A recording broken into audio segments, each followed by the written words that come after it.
They came out by the hundreds to march for the four, the victims of last week's quadruple homicide in the 3100 block of North Harding, just days after two other men died in separate slayings not far away. No more violence! No more violence! Little kids walked alongside politicians with the power to do something about murder in the streets. I brought my kids out with me because I think it's important for them to understand that when you believe something is wrong, you stand up for the cause and to get them on the right path and move in the right way. I'm here because I think that nobody should die at a too young age, or nobody should die if they're like 29 or so. Reginald Hill died 2 years ago this coming Saturday in a killing still unsolved. Peace in these streets. Let's stop this violence. It opened up a wound that was beginning to heal for me. With drums beating and symbols of the season in their hands, they marched on cold pavement in memory of those who were lost. And when the march reached the corner of 31st and Harding, it turned a corner, just like it's trying to turn a corner on violence. God is able. David Whitlock's son, Devon, died in the Harding Street house last Tuesday morning. My son was not into drugs. You know, he was a good kid, man. He was just the wrong place at the wrong time. And I just want to say to all the parents out there, I hope you never have to go through what I had to go through. But the march proved, if you do, there will be hundreds with you. Russ McQuaid, Fox 59 News. What led to a suspect being killed and two officers hurt all started on this East Side corner when police say an officer pulled over a car during a traffic stop. A suspect bailed from the vehicle. There was a brief foot pursuit. The officer encountered at that point an armed suspect. That suspect, armed with a 9mm handgun, ammunition, and carrying drugs, ran into a wooded field. That's when police say the officer called for backup. A struggle ensued. There were shots fired.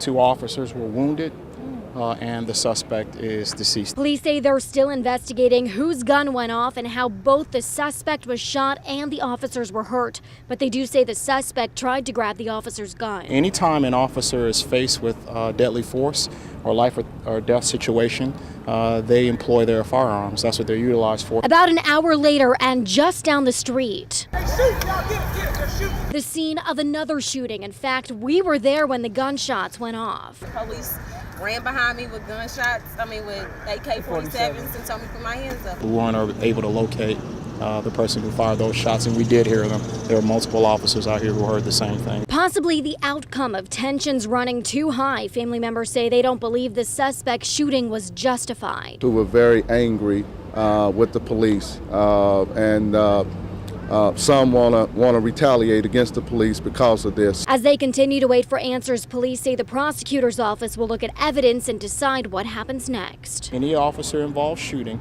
we're going to put every piece of the puzzle together and use every asset that we can to provide clear, concise, and truthful information. Wisconsin Badger fans started singing early. Buffalo Wild Wings has been wall-to-wall all weekend with Badgers. It's the official home for Wisconsin fans. I feel like this may be the only chance that I have to do this, and so I wanted to take advantage of it. It's our best opportunity to win a championship, so we had to see that. These lifelong Wisco fans weren't going to miss the chance to see history, an opportunity that has no price tag. I've spent a lot of money, couple thousand probably. I thought going in, spent about $1,000. We're probably under or around there for the whole weekend. The Badgers giving Indy a big bump in business. It's fantastic. It's a great way to start April. A quick walk down the street to Colts Grill. It's Blue Devil country. As soon as Wisconsin beat them, we knew we were here. These Duke fans got to Indy last night and scored tickets from Kentucky fans on their way out of town. We only paid $150 to like $400 tickets. We can go back to Super Bowl. You know, it's about Super Bowl numbers from a financial standpoint. Just a few blocks down, the chaos continues at Yard House, where the doors opened for the first time just days ago, cashing in on the madness. It just opened up like 10 days ago. Obviously, Final Four in town. Very cool event to be a part of. Really glad that we got open in time. I won't say I'll be happy when it's all over because we love having everybody in town. What started as a normal Sunday morning took a disturbing turn for some residents in Harrodsburg when they woke up to find these flyers on their front yard. What was more startling was what was on those flyers. The traditionalist American Knights of the Ku Klux Klan. So we just don't like this kind of ideas in our community. It's a good community. We want to keep it that way. That's why police took to social media, posting this on Facebook, where they explain how they can't legally do anything and tell the organization, quote, "We do not appreciate you introducing your hate into our community," end quote. Personally, I would try to charge them with littering. Neighbors who live here on Marymount Street say whoever's distributing these KKK flyers must be very familiar with the neighborhood.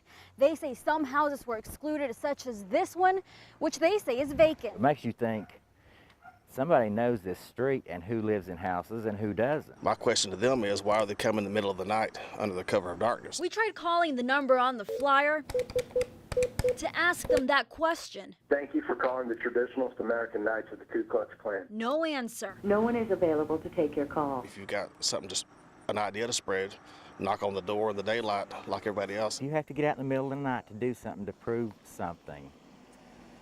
Why do it? Questions that will remain unanswered.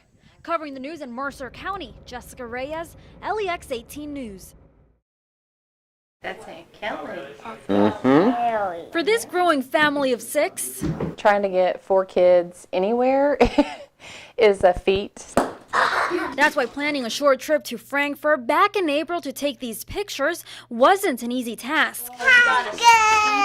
But the busy family says they didn't even notice they'd accidentally dropped the SD card in a parking lot until a couple of days ago. And I started getting phone calls from people that I hadn't heard from in a long time, and I thought, well, that's strange. Why are they calling me? It was because of a random act of kindness from a stranger who called LEX 18 wanting us to help her reunite the family with the SD card, despite the fact she had already moved to Florida.